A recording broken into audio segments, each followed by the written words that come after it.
Halo, salam kenal untuk semua warga desa Sukawedi. Pekerjaan saya itu salah satunya adalah sebagai penyiar radio tugas di malam hari. Malam hari itu sendirian, paling-paling temannya itu hanya petugas keamanan yang jaga di luar. Kadang-kadang juga kalau lagi kumat-kumatan, ada satu atau dua orang teman yang mau nemenin. Selain jadi penyiar radio, saya itu juga seorang penyiar televisi lokal di salah satu daerah. Jadi mobilisasi itu memang cepat dan memang dengan menggunakan motor atau angkutan gitu. Ayah saya bilang, saya bawa mobil aja. Jadi di mobil itu saya bawa sepatu, beberapa setelan baju, kemeja yang memang saya perlukan. Jadi saya nggak bolak-balik gitu ke rumah dan bisa istirahat ke mobil. Karena suatu waktu ada kerjaan yang masih misterius sampai saat ini. Dan saya belum menemukan benang merah antara kejadian yang saya alami ini. Pernah di suatu malam ketika ayah saya itu meminjamkan mobilnya, saya nerima aja. Saya nggak ada yang tanya ini itu tentang mobil ini gitu. Dan mobil ini memang sudah cukup lama ada di rumah saya. Mobilnya ini ayah beli dari temannya yang butuh uang. Mobil itu saya pakai pertama kalinya saya bawa untuk siaran malam. Ketika saya mulai siaran pertama kali itu ada yang aneh. Tiba-tiba aja tercium aroma busuk banget. Semacam bau bangkai gitu. Saya pikir sepatu saya. Karena memang habis hujan mungkin aja bau atau menginjak kotoran kucing gitu. Tapi ketika saya periksa lagi, tempat saya bersih dan sepatu saya juga nggak bau. Nggak ada apa-apa.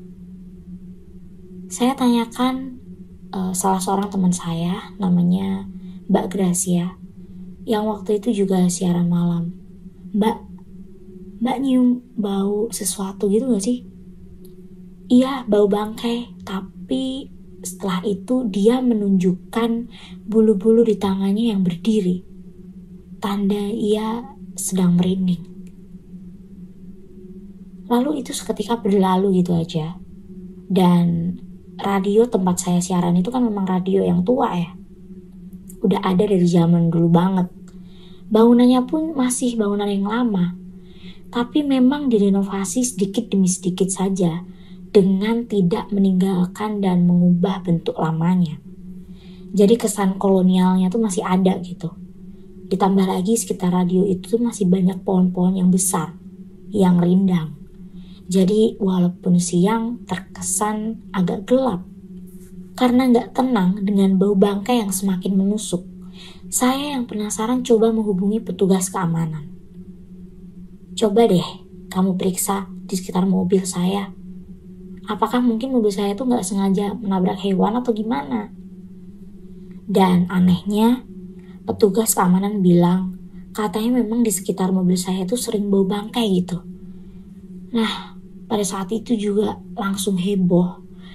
Dan singkat cerita, waktu itu selepas siaran, saya keluar, terus digantikan sama Mbak Gracia. Mbak Gracia ini ditemani suaminya waktu dia siaran. Jadi setelah saya keluar dari ruangan, Mbak Gracia telepon. Katanya ketika saya nggak ada di ruangan, bau bangkainya hilang. Nah, tambah kepikiran lagi lah saya ini. Tadi petugas keamanan bilang katanya di sekitar mobil saya. Lalu, kenapa seolah-olah ini kayak nempel di tubuh saya? Lalu, setelah itu saya dapat telepon dari Mbak Gracia. Bilang, setelah saya keluar tepat dari ruangan itu, bau bangkainya seketika hilang. Dan spontan saya jadi makin penasaran.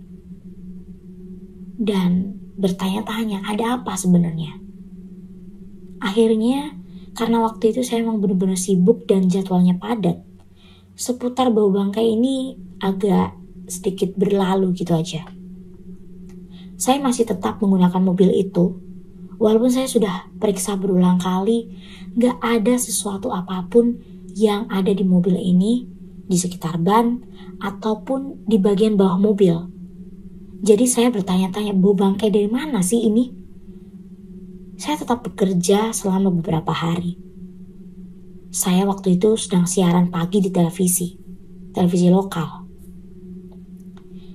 Saat saya sedang siap-siap dan beberapa lagi mulai live, dan beberapa menit lagi mulai live, rekan sesama penyiar yang ada di sebelah saya saat itu mengendus-ngendus hidungnya, membuat saya merasa gak nyaman gitu.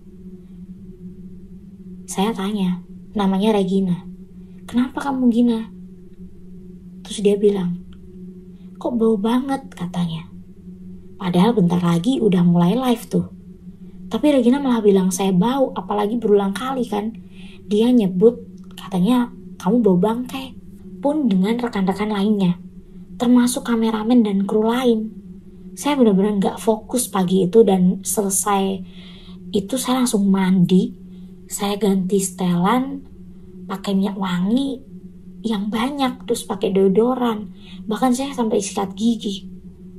Terus saya tanya lagi ke teman-teman, gimana, saya masih bau gak? Teman-teman lalu masih menutup hidung. Saya bingung banget waktu itu. Jadi karena gak menemukan apa yang menjadi penyebabnya, saya telepon bapak. Saya ceritakan sedetail mungkin. Terus bapak tanya, kamu nabrak sesuatu gak? Ya mungkin kamu nabrak anjing atau kucing atau hewan lainnya, tanya bapak. Terus saya bilang sama bapak, saya sudah periksa pak, gak ada di ban. Bersih, apalagi di bagian bawah. Itu semuanya bersih pak. Saya gak pernah merasa menabrak sesuatu. Ketika weekend dan pekerjaan gak begitu padat, saya putuskan untuk kembali ke rumah. Perjalanan dari stasiun televisi ke rumah itu memakan waktu sampai 3 jam. Malam itu saya sendirian bawa mobil. Dari kaca spion, ketika nggak ada lagi kendaraan yang bersisian, saya menangkap sesuatu di bangku paling tengah. Jadi waktu itu saya pakai mobil, ya sebut aja namanya Escudo ya, merek Escudo, warna merah. Dan di tengah-tengah itu kayak ada sebuah siluet, entah seseorang atau sesuatu, tapi bukan berwujud manusia. Saya nggak tahu sebutan pastinya itu apa ya, atau memang itu makhluk atau sesuatu, tapi dia bukan yang berwujud kayak orang gitu.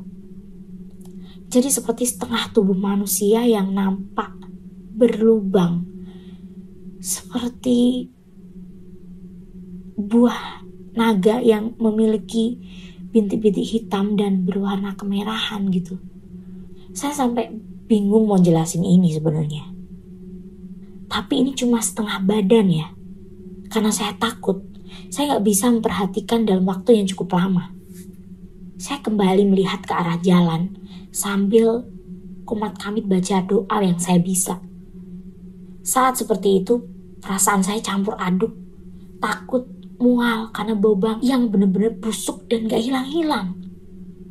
Bangkai tikus atau bangkai hewan aja udah luar biasa baunya, apalagi bau sesuatu ini yang gak tahu apa. Saya baca doa-doa yang saya bisa, dan seketika karena saking keselnya, saya teriak untuk meluapkan ketakutan saya. Karena biasanya pengalaman saya itu ya hanya seputar suara-suara aja, bau-bau. Tapi kali ini ditampakkan sesuatu yang benar-benar bikin trauma. Lalu akhirnya saya tiba di rumah. Setelah tiba di rumah saya langsung takut, gak banyak bicara. Bapak juga seolah-olah sudah mengerti. Lalu paginya saya tanya ke bapak, Bapak, beli mobil itu dari mana sih? Kok aneh banget? Saya cerita sedetail mungkin kejadian malam itu. Teman bapak juga gak cerita apa-apa sih, kata bapak. Lalu pagi-paginya saya kan libur.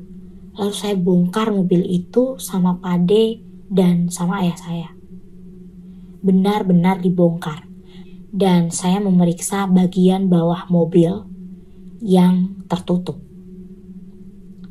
Di situ ketika saya memeriksa sendirian, saya nggak nemuin apa-apa. Tapi ternyata ketika Pak D saya yang periksa, kayak ada sesuatu seperti robekan baju berwarna merah. Ada sedikit darah dan ada semacam, saya bingung ngomongnya kayak apa ya. Kayak semacam benda seperti kulit.